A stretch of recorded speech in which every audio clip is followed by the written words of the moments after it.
خوف خدا و عشق مصطفیٰ، علم و عمل اصلاح معاشرہ، فقہ شریعت و طریقت کا ہے مجموعہ مدنی مذاکرہ، ہے مجموعہ مدنی مذاکرہ،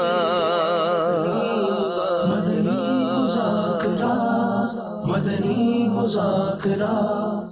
الحمدللہ رب العالمین والصلاة والسلام علی سید المرسلین، اما بعد فاعوذ باللہ من الشیطان الرجیم، بسم اللہ الرحمن الرحیم، الصلاة والسلام علیک یا رسول اللہ الصلاة والسلام وعلی آلک واصحابک یا حبیب اللہ، وعلى آلك وأصحابك يا حبيب الصلاة والسلام علیک یا نبی اللہ الصلاة والسلام وعلی آلک واصحابک یا نور وعلى اللہ۔ آلك وأصحابك يا نور فرمان مصطفیٰ صلی اللہ تعالی علیہ وآلہ وسلم، اللہ پاک کے عرش کے سوا قیامت کے دن کوئی سایہ نہ ہوگا۔ تین شخص اللہ پاک کے عرش کے سائے میں ہوں گے۔ عرض کی گئی یا رسول اللہ صلی اللہ تعالی علیہ وآلہ وسلم، وہ کون لوگ ہوں گے؟ ارشاد فرمایا، نمبر 1 وہ شخص جو میرے امتی کی پریشانی دور کرے، نمبر 2 میری سنت کو زندہ کرنے والا، نمبر 3 مجھ پر کثرت سے درود شریف پڑھنے والا۔ صلو علی الحبیب صلی اللہ تعالی علی محمد۔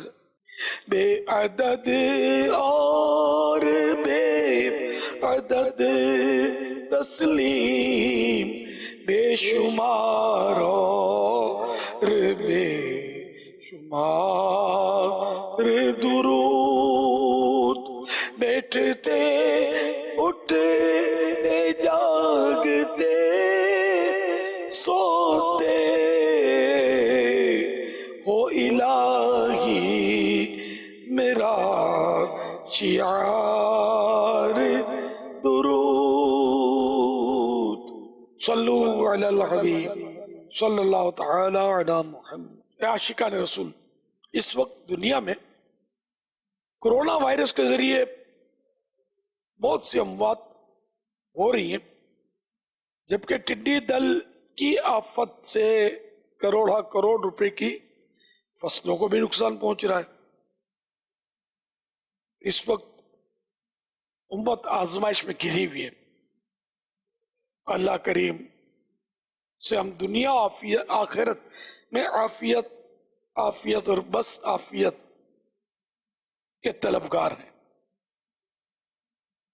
اور جو عاشقان رسول کرونا وائرس اور دیگر آفات و حادثات میں فوت ہوئے، اللہ پاک ان کی بے حساب بخشش فرمائے، اور جن عاشقان رسول کی کھیتیاں اور فصلیں ٹڈی دل کے حملے کی نظر ہوئیں، اللہ کریم ان کو بھی صبر اور نعم البدل عطا فرمائے، آمین۔ اللہ کریم پارہ 2 سورۃ البقرہ آیت نمبر 155 تا 157 میں ارشاد فرماتا ہے، وَلَنَبْلُوَنَّكُمْ بِشَيْءٍ مِّنَ الْخَوْفِ وَالْجُوعِ وَنَقْصٍ مِّنَ الْأَمْوَالِ وَالْأَنفُسِ وَالثَّمَرَاتِ وَبَشِّرِ الصَّابِرِينَ الَّذِينَ إِذَا أَصَابَتْهُم مُّصِيبَةٌ قالوا إنا لله وإنا إليه راجعون أولئك عليهم صلوات من ربهم ورحمة وأولئك هم المهتدون۔ ترجمہ کنز ایمان، اور ضرور ہم تمہیں آزمائیں گے کچھ ڈر اور بھوک سے، اور کچھ مالوں اور جانوں اور پھلوں کی کمی سے، اور خوشخبری سنا ان صبر والوں کو کہ جب ان پر کوئی مصیبت پڑے تو کہیں انا للہ و انا الیہ راجعون، یعنی ہم اللہ کے مال ہیں اور ہم کو اسی کی طرف پھرنا، یعنی لوٹ کر جانا ہے۔ یہ لوگ ہیں جن پر ان کے رب کی درودیں ہیں اور رحمت، اور یہی لوگ راہ پر ہیں۔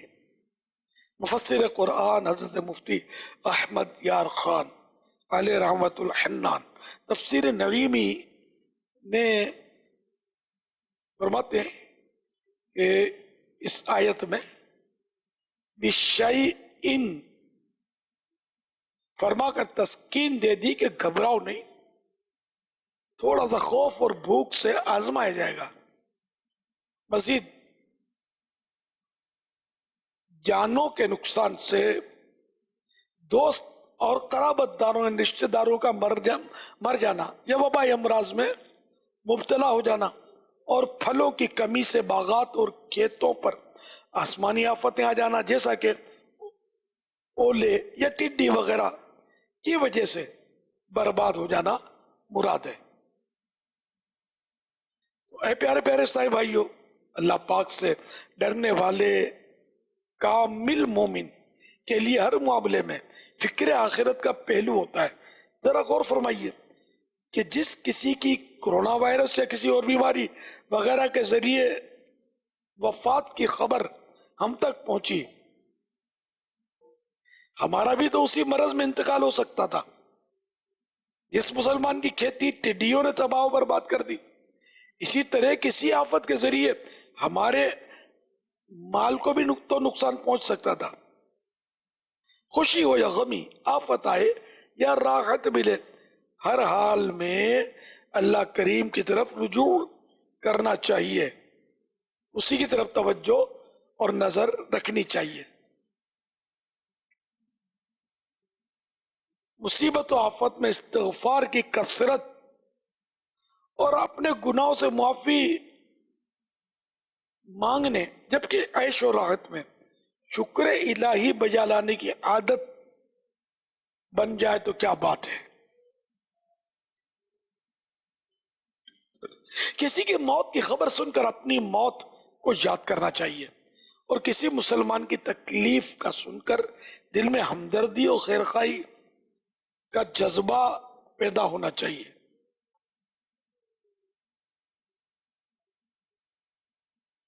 اور اپنی موت سے قبل موت کی تیاری کی فکر میں لگ جانا چاہیے۔ جو عاشقان رسول ان آفات میں گھرے ہیں، ان کو تو گزشتہ آیات جو بھی بیان کی گئی کہ پیش نظر اللہ پاک کی رضا پر راضی رہنا چاہیے کہ جس خالق و مالک کی چیز تھی اس نے واپس لے لی، تو اب اس پر بے صبری کیسی؟ کہ ظاہر ہے کہ بے صبری سے مصیبت تو ٹلتی نہیں ہے، الٹا صبر کا ثواب ضائع ہو جاتا ہے۔ اور جو ان آزمائشوں میں مبتلا نہیں ہوئے، وہ بھی اللہ تعالیٰ سے ڈرتے رہے کہ جس طرح ان پر آزمائش آئی اسی طرح ہم پر بھی آ سکتی ہے، اور اللہ کی نعمتیں ملنے پر بھرپور انداز میں اس کا شکر کرنا چاہیے۔ اور اسی کے ساتھ ساتھ قبر و حشر کی آزمائشوں سے بچنے کا سامان بصورت نیک اعمال کرنا ہی ہوگا، ورنہ یاد رکھیے آخرت کا معاملہ بڑا سخت ہے۔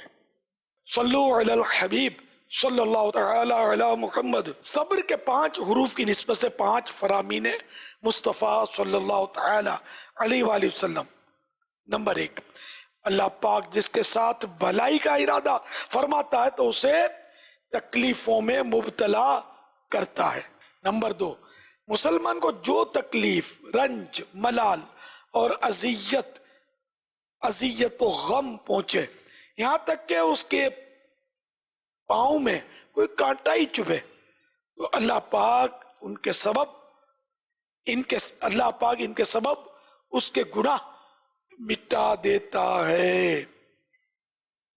نمبر 3، مسلمان مرد و عورت کے جان و مال اور اولاد میں ہمیشہ مصیبت رہتی ہے، یہاں تک کہ اللہ پاک سے اس حال میں ملتا ہے کہ اس پر کوئی گناہ نہیں ہوتا۔ نمبر 4، جس مسلمان مرد یا عورت پر کوئی مصیبت پہنچی اور وہ اسے یاد کر کے انا للہ و انا الیہ راجعون کہے، اگرچہ مصیبت کا زمانہ دراز یعنی لمبا ہو چکا ہو، تو اللہ پاک اس پر نیا ثواب عطا فرماتا ہے اور ویسا ہی ثواب دیتا ہے جیسا اس دن دیا تھا جس دن مصیبت پہنچی تھی۔ نمبر 5، اللہ پاک کے آخری نبی صلی اللہ تعالی علیہ وآلہ وسلم کا چراغ ایک مرتبہ بجھ گیا تو آپ صلی اللہ تعالی علیہ وآلہ وسلم نے انا للہ و انا الیہ راجعون پڑھا۔ عرض کی گئی کہ یہ بھی مصیبت ہے؟ ارشاد فرمایا جی ہاں، اور ہر وہ چیز جو مومن کو تکلیف دے وہ اس کے لیے مصیبت ہے اور اس پر اجر ہے۔ ایک اور حدیث شریف میں ہے کہ مصیبت کے وقت انا للہ و انا الیہ راجعون پڑھنا رحمت الہی کا سبب ہوتا ہے۔ تو دیکھا آپ نے، میرے آقا صلی اللہ تعالی علیہ وآلہ وسلم کا چراغ جب بجھ گیا، آف ہو گیا، تو انا للہ و انا الیہ راجعون پڑھا کہ یہ بھی ایک مصیبت، ایک تکلیف تو پہنچی، تو ہر تکلیف میں یہ پڑھنا چاہیے۔ یہ استرجاع، آیت ترجیح، یہ پڑھنی چاہیے، اس میں ثواب ملتا ہے، اس میں اجر ہے۔ تو چراغ بجھ گیا تو ہمارے بجلی چلی جائے، بجلی چلی جاتی ہے، بجلی ٹرپ ہو جاتی ہے تو کیا ہوتا ہے؟ شور مچاتے ہیں، بجلی فراہم کرنے والے ادارے کو برا بھلا بولتے ہیں، گالیاں نکالتے ہیں، جو سمجھ میں آتا ہے وہ کر رہے ہوتے ہیں۔ توبہ توبہ، مسلمان کے دھندے نہیں ہیں۔ مسلمانوں کو برا بھلا کہنے والا نہیں ہوتا کہ منہ سے اچھے الفاظ نکلنے چاہیے۔ جب بجلی ٹرپ ہو جائے تو ہاہو مچانے کے بجائے شور کرنے کے لیے اے کیا ہو گیا، اب کیسے ہوگا، کیسے آئے گی، ارے بھاگو، ارے دیکھو ذرا ادھر بجلی ہے کہ نہیں، ادھر بجلی ہے کہ نہیں، اس کے بجائے انا للہ و انا الیہ راجعون پڑھنا چاہیے۔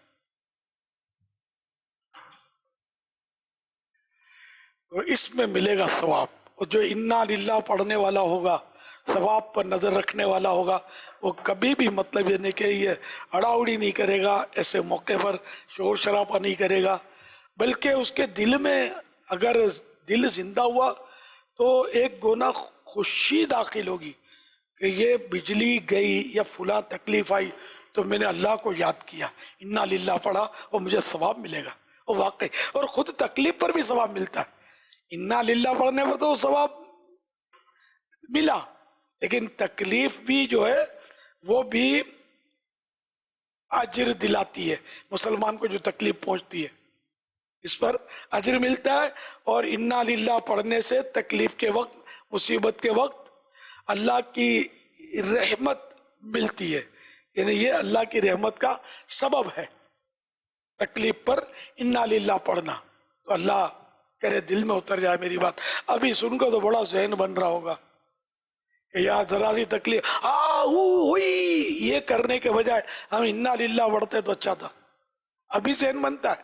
لیکن جب چونکہ سیریس لیتے نہیں ہے نا، تو بھول بھلائیاں میں چلا جاتا ہے، اور ذرا کوئی تکلیف ہوئی تو واڑا اڑی کر دی، میں دیکھتا نہیں، اندھا نہیں ہے، پاؤں رکھ دیا، فلاں کر دیا، دھکا مار دیا، یہ کس نے پھینکا، وہ کس نے دھکا دیا، دیکھتا نہیں ہے، کونی لگ گئی۔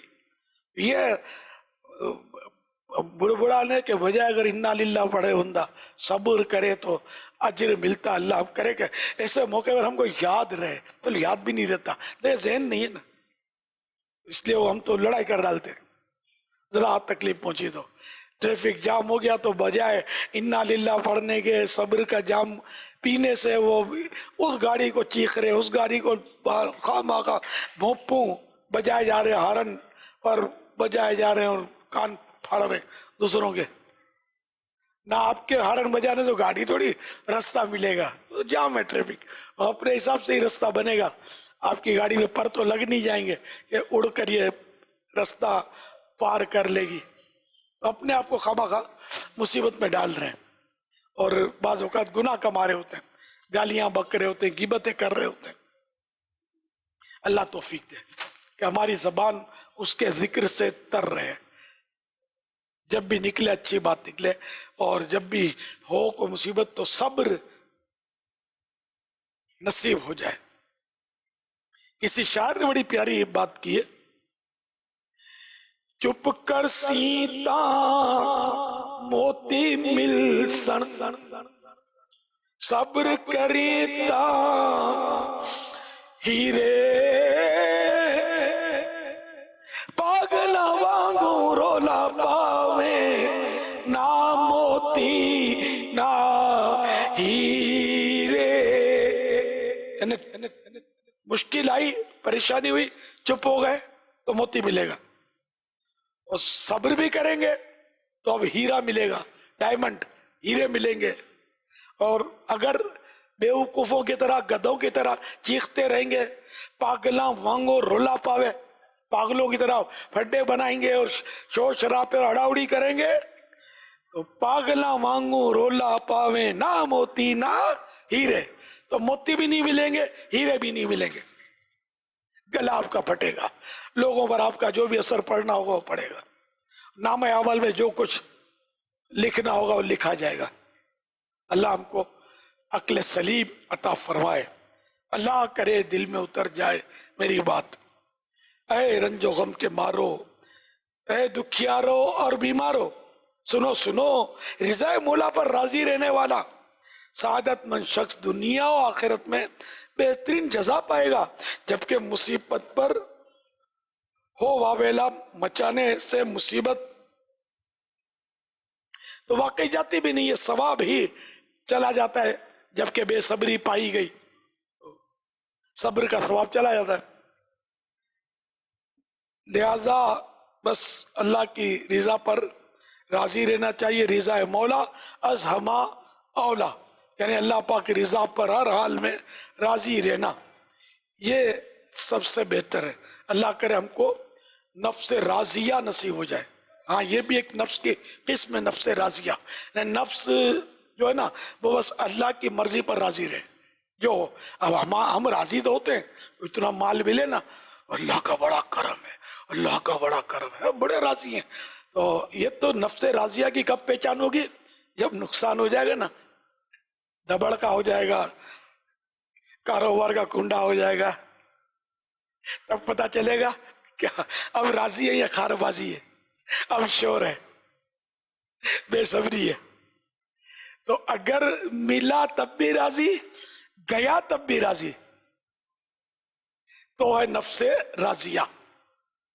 کیا حال میں میرے رب سے راضی. رضیت باللہ ربا وبالاسلام دینا وبسیدنا محمد صلی اللہ تعالی علیہ وآلہ وسلم. رب ہونے پر اللہ سے راضی ہوں، اور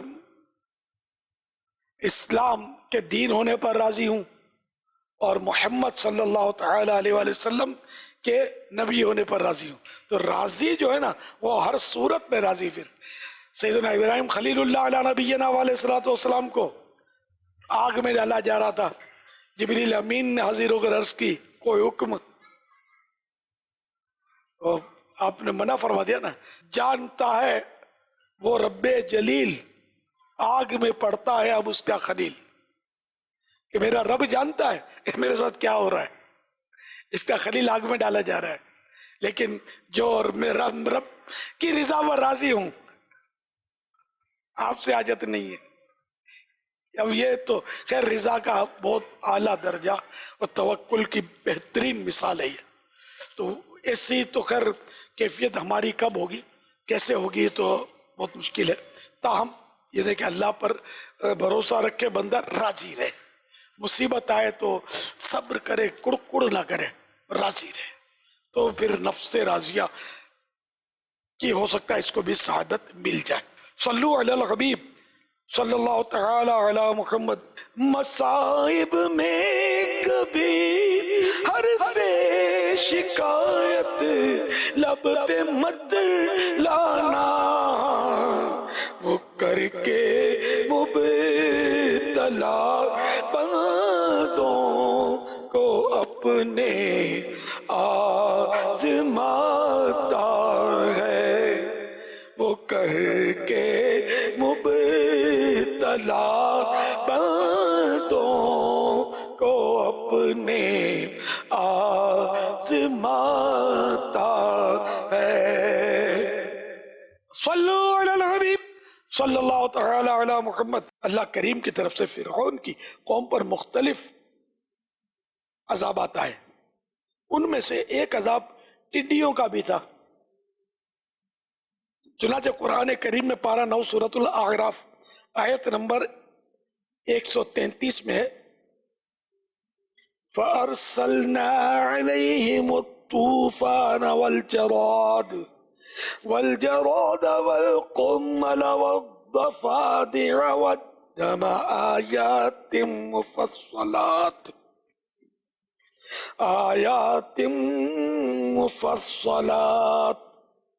فَاسْتَكْبَرُوا وَكَانُوا قَوْمًا مُجْرِمِينَ۔ ترجمہ کنز الایمان۔ تو بھیجا ہم نے ان پر طوفان اور ٹیڑی یعنی ٹڈی اور گھن یا کلنی یا جوئیں اور مینڈک اور خون، جدا جدا نشانیاں، تو انہوں نے تکبر کیا اور وہ مجرم قوم تھی۔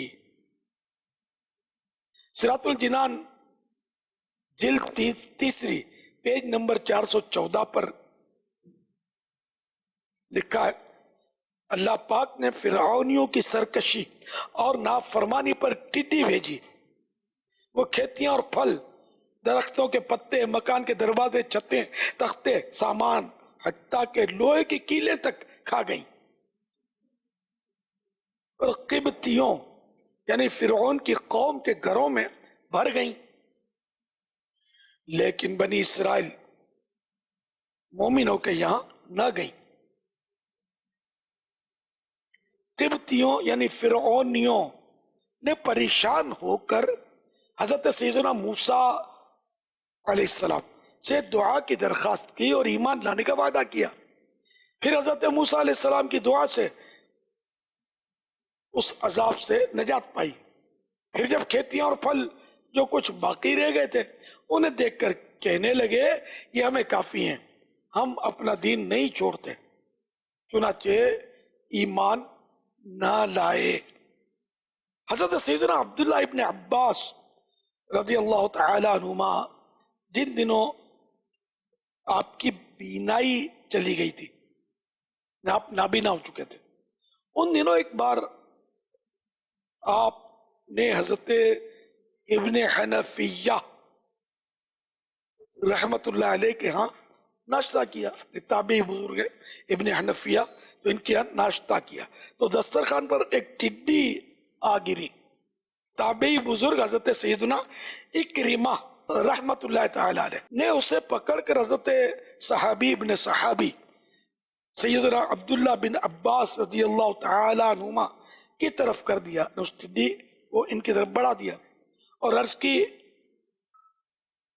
اے رسول اللہ صلی اللہ تعالی علیہ وآلہ وسلم کے چچا زاد بھائی حضرت عبداللہ جو تھے وہ سرکار صلی اللہ تعالی علیہ وآلہ وسلم کے چچا زاد بھائی تھے، حضرت عباس رضی اللہ تعالیٰ عنہ یہ آقا کے چچا تھے۔ تو عرض کیا کہ ہمارے دسترخوان پر ٹڈی گری ہے، آپ رضی اللہ تعالیٰ عنہ نے میرا نام پکارا، حضرت سیدنا اکرمہ رحمت اللہ تعالی علیہ نے عرض کی لبیک یعنی میں حاضر ہوں. فرمایا اس ٹڈی پر کون کہہ رہے ہیں؟ حضرت عبداللہ بن عباس رضی اللہ تعالیٰ عنہ جو نابینا ہو چکے ہیں، آنکھوں سے نظر نہیں آ رہا لیکن علم ان کا، ان کے دل کی آنکھیں، سبحان اللہ. تو فرمانے لگے اس ٹڈی پر سریانی زبان میں لکھا ہے بے شک میں رب ہوں، میرے سوا کوئی عبادت کے لائق نہیں، میں وحدہ لا شریک ہوں، یعنی میں اکیلا ہوں، میرا کوئی شریک نہیں. ٹڈیاں میرے لشکروں میں سے ایک لشکر ہے، اسے میں اپنے بندوں میں سے جن پر چاہوں مسلط کر دیتا ہوں، یا فرمایا اپنے بندوں میں سے جن پر چاہوں پہنچا دیتا ہوں. صلو علی الحبیب صلی اللہ تعالی علی محمد. فرمان مصطفیٰ صلی اللہ تعالی علیہ وآلہ وسلم حضرت سیدنا عیسیٰ روح اللہ علی نبینا وعلیہ الصلوۃ والسلام کی امی جان مریم بنت عمران رحمت اللہ علیہما نے اللہ پاک سے سوال کیا کہ انہیں ایسا گوشت کھلائے جس میں خون نہ ہو. تو اللہ پاک نے انہیں جراد کھلائی. جراد یعنی ٹڈی، عربی میں جراد بولتے ہیں، قرآن کریم میں بھی ٹڈی کو جراد کہا گیا.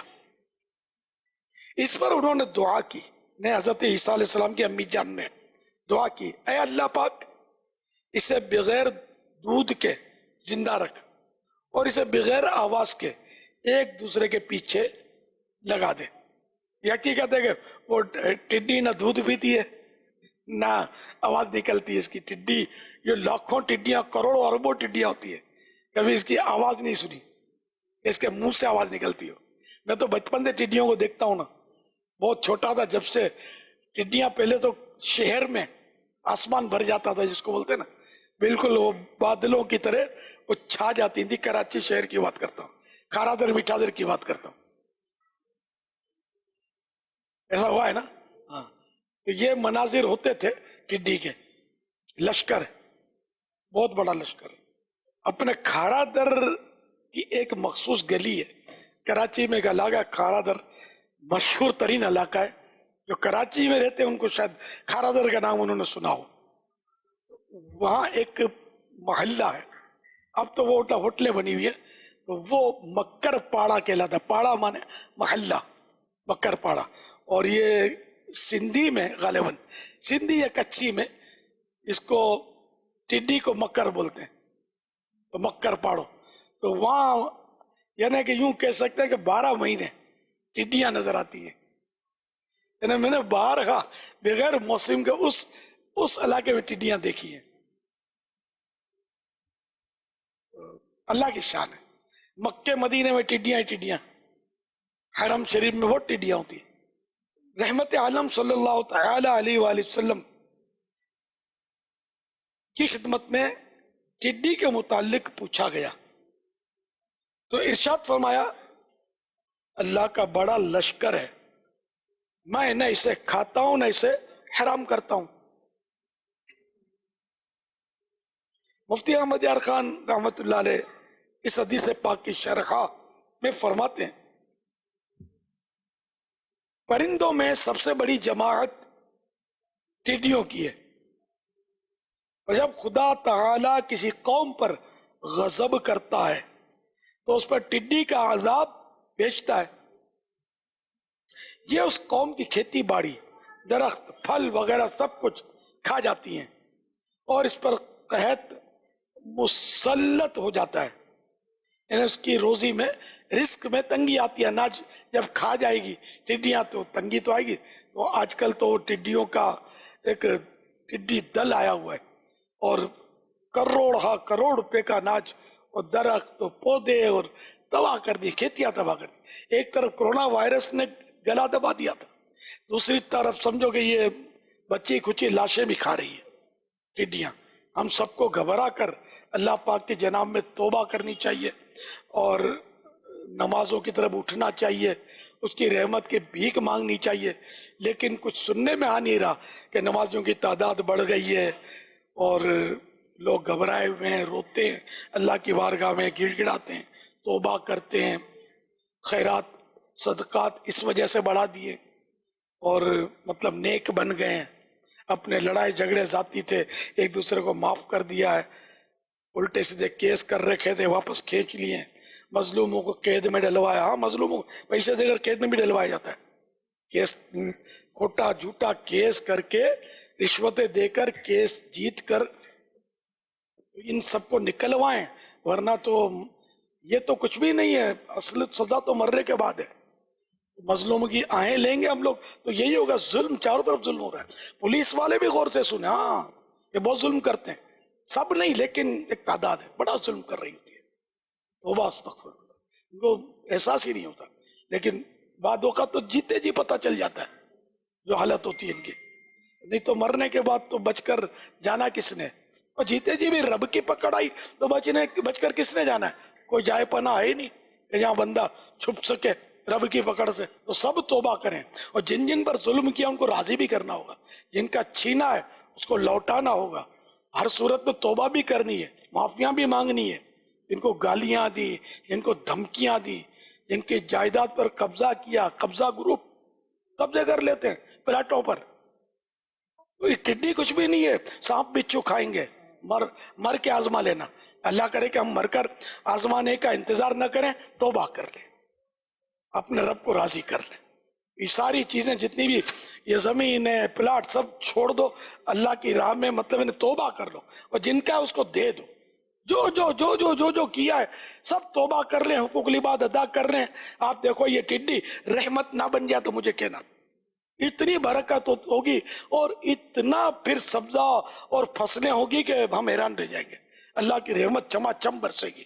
ہم سب کے سب توبہ کر لیں. ہم مسجدیں ایسی بھر دیں کہ مسجدیں کم پڑ جائیں. اپنی ہے نا مسجد خدام المساجد، اس کو مسجد ایکٹیو کر دیں گے انشاءاللہ. ہم مسجدیں بنائیں گے، بھریں گے، سب نمازی بن جائیں، نیک بن جائیں، گناہ چھوڑ دیں، تجارت میں جھوٹ بولنا چھوڑ دیں، غریبوں کو لوٹنا چھوڑ دیں، ملاوٹ والا مال بیچنا چھوڑ دیں، دھوکہ دینا چھوڑ دیں، رشوت ختم کر دیں، سود کا لین دین ختم کر دیں. آپ دیکھیں پھر اللہ کی رحمتیں کیسی چھما چھم برستی اور ہم جیتے جی کیسے سکھی ہو جاتے ہیں. ورنہ تو آج کون سکھی ہے؟ اربوں پتی بھی رو رہا ہے، کسی کو اولاد کا غم ہے، کسی کو دشمن پیچھا نہیں چھوڑتا، کسی کے جان میں بیماری ہے، کسی کی آل میں بیماری ہے. میں نے مالدار لوگ دیکھے ہیں اولاد کے لیے ترستے ہیں. دنیا بھر کے ڈاکٹر چھان مارے اور ڈاکٹر بچہ تھوڑی دیتا ہے، اللہ دے گا. اس کی بارگاہ میں جھکو تو سب ہو جائے گا. تو ایک بیچارے کرتے ہیں، اولاد نہیں ملتی، ان کے اربوں روپے بیکار ہیں. ان کے لیے یہ مطلب کسی کام کے نہیں ہے کہ اولاد چاہیے، وہ تو رب دے گا. اللہ کریم ہم کو مطلب اس کی بارگاہ میں، اپنی بارگاہ میں، اللہ کریم اپنی بارگاہ میں ہم سب کو جھکتا کر دے. بس آمین آمین. کاش. صلو علی الحبیب صلی اللہ تعالی علی محمد. اچھا تو یہ میں عرض کر رہا تھا کہ قحط مسلط کر دیا جاتا ہے ٹڈیوں کے ذریعے، ٹڈیاں کھا جاتی ہیں، اور یہ بھی ایک عذاب ہی کی صورت ہے. لیکن یہ وہ عذاب نہیں ہے جو فرعونیوں پر آیا تھا. اس کو مطلب عرفاً ہم عذاب کہہ سکتے ہیں، کیونکہ ساری قوم اس میں ہلاک نہیں ہوگی. سرکار صلی اللہ تعالی علیہ وآلہ وسلم کی امت پر جو اس طرح کے معاملات نے عذاب جو ہے یہ ساری امت ہلاک نہیں ہوگی. اور اس طرح کی چیزیں جو ہوتی ہیں نا بعض اوقات اس سے بھی بعضوں کو نفع بھی ہوتا ہے. تو یہ بہرحال اس کو عذاب عرفی طور پر کہہ دیا جاتا ہے، جیسے کورونا کو بھی عذاب کہہ دیا جاتا ہے، یہ عرفی طور پر. ورنہ کورونا بھی خوب عذاب ہے. سمجھانے کے لیے عرض کر رہا ہوں کہ کورونا کے ذریعے جو مسلمان فوت ہوگا وہ شہید ہے. جی ہاں، وبا میں جو فوت ہو نا، جیسے طاعون، تو وبا کی وجہ سے جس کا انتقال ہوگا، وبا میں مبتلا ہوگا، وہ شہیدت کا رتبہ پائے گا. تو کورونا وبا ہے نا، اس میں مطلب یہ کہ بندہ اگر مبتلا ہو کر فوت ہوگا، انتقال ہوگا اس کا، تو شہید ہوگا. تو یہ سوگواروں کے لیے بھی ایک تسلی کی بات ہے کہ آپ کا چلا گیا، اللہ آپ کو صبر دے، جو بھی تھا بھائی بیٹا باپ، لیکن یہ کہ اس کو شہادت کا رتبہ ملا ہے. یہ تھوڑا ہے نا دل کو ڈھارس ہے. الحمدللہ اللہ کی رحمت بہت بڑی ہے، یہ ہم پر اس کا خاص کرم ہے اس کے حبیب کے صدقے میں. تو یہ کہ یہ اس کو مطلب ہے کہ سب سے بڑی جماعت ٹڈیوں کی ہے، تو یہ پرندوں میں، پر والوں میں یہ سب سے بڑی جماعت ہے۔ رب کی بڑی سے بڑی مخلوق فرشتے ہیں، فرشتوں کی تعداد سب سے زیادہ۔ اللہ اکبر۔ ٹڈی حلال جانور ہے، البتہ ہمارے پیارے آقا صلی اللہ تعالی علیہ وآلہ وسلم کا اسے کھانا یہ ثابت نہیں کہ آپ نے نہیں کھائی صلی اللہ تعالی علیہ وآلہ وسلم۔ شعب الایمان کی ایک حدیث ہے کہ جنتی صحابی حضرت سیدنا عمر فاروق اعظم رضی اللہ تعالیٰ عنہ کی جس سال میں شہادت ہوئی، حضرت امیر المومنین سیدنا فاروق اعظم رضی اللہ تعالیٰ عنہ کی جس سال شہادت ہوئی، اس سال یعنی ابھی حملہ نہیں ہوا تھا پر، تو اس سال ٹڈی گم ہو گئی، ٹڈی نظر نہیں آ رہی تھی، تو آپ اس سے سخت غمگین ہوئے، رنجیدہ ہو گئے، اور آپ نے ایک سوار یمن کی طرف اور ایک سوار عراق کی جانب اور ایک سوار شام کی طرف بھیجا۔ یہ صاحبان ٹڈی کے متعلق پوچھ گچھ کرتے تھے کہ کیا کسی نے ٹڈی دیکھی ہے، ٹڈیاں دیکھی گئی ہیں؟ تو آپ کے پاس وہ سوار جو یمن گیا تھا مٹھی بھر ٹڈیاں لے آیا فاروق اعظم کے پاس اور آپ کے سامنے بکھیر دی۔ جب انہیں دیکھا تو سیدنا فاروق اعظم رضی اللہ تعالیٰ عنہ نے تکبیر کہی، یعنی اللہ اکبر یہ کہا، اور فرمایا کہ میں نے رسول اللہ صلی اللہ تعالی علیہ وآلہ وسلم کو فرماتے سنا کہ اللہ نے 1000 امتیں پیدا فرمائیں، جن میں سے 600 دریا میں اور 400 خشکی میں، اور سب سے پہلے ہلاکت میں ٹڈی ہے۔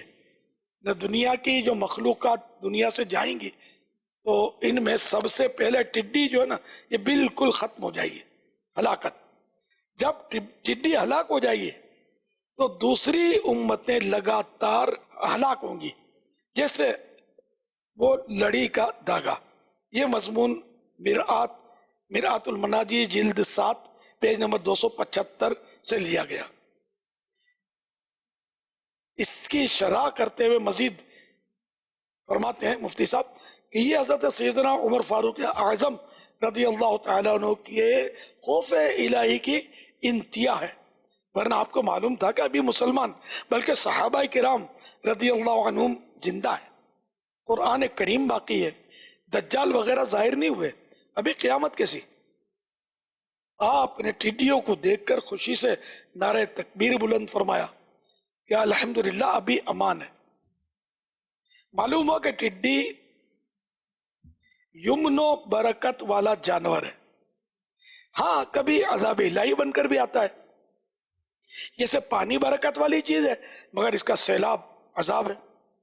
ہر چیز میں رحمت عذاب کی جہتیں یعنی صورتیں، رحمت بعض صورت میں وہ رحمت ہوتی ہے، بعض صورت میں عذاب۔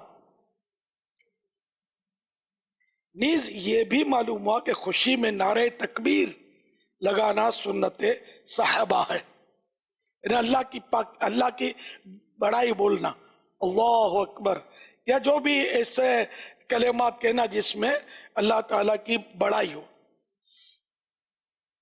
وہ کہنا۔ صلو علی الحبیب صلی اللہ تعالی علی محمد۔ آئیے مدنی چینل کے ناظرین آپ کو ایک منظر دکھایا میرے سنت کی پرنواسی، اور ساتھ پوتے نے بھی کچھ امیر سنت کو عرض کیا، آئیے دکھاتے ہیں۔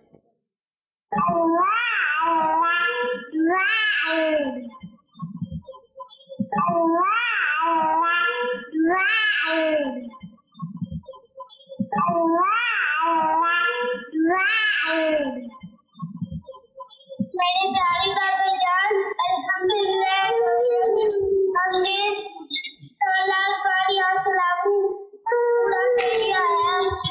یا اللہ کورونا وائرس دفع ہو جائے، آمین۔ یا اللہ کورونا وائرس دفع ہو جائے، آمین۔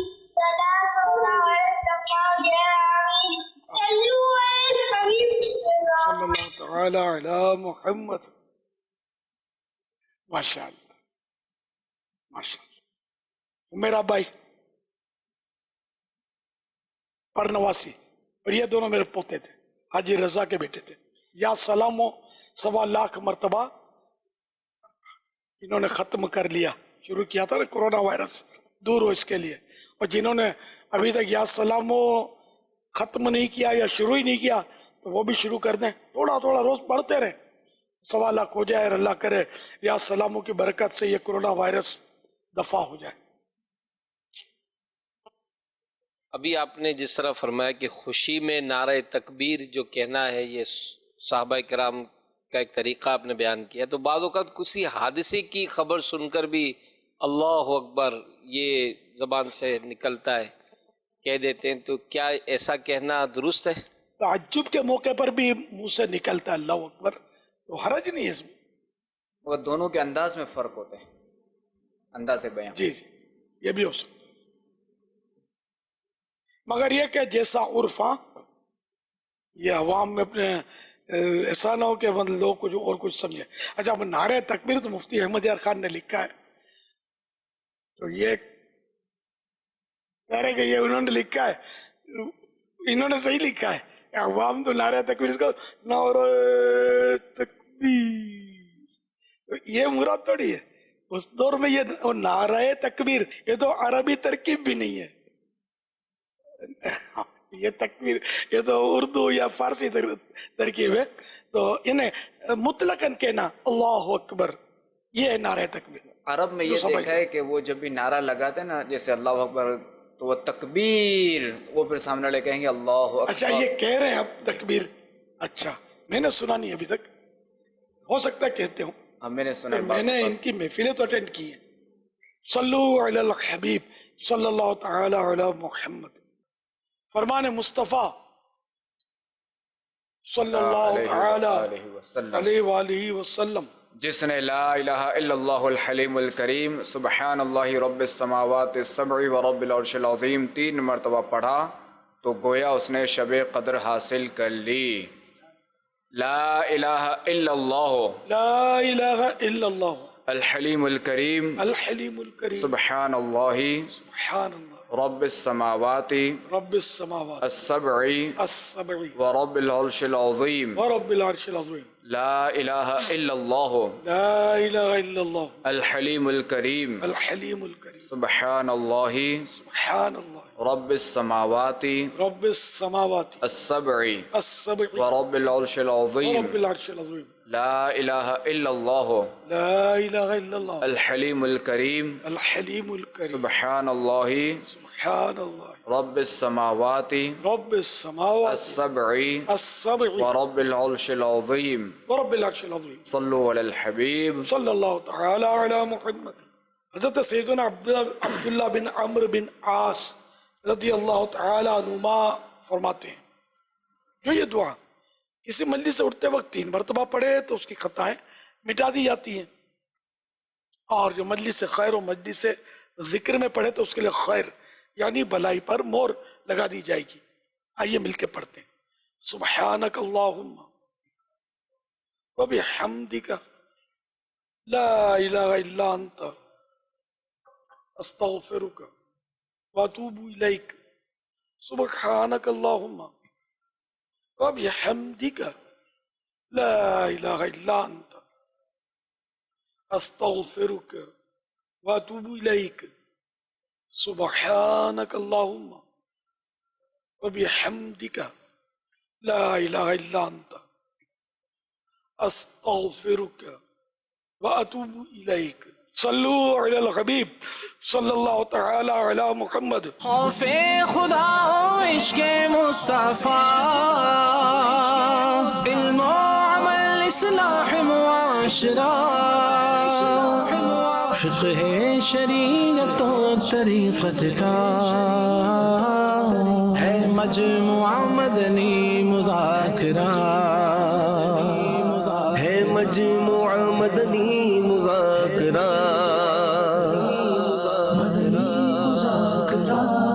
مدنی مذاکرہ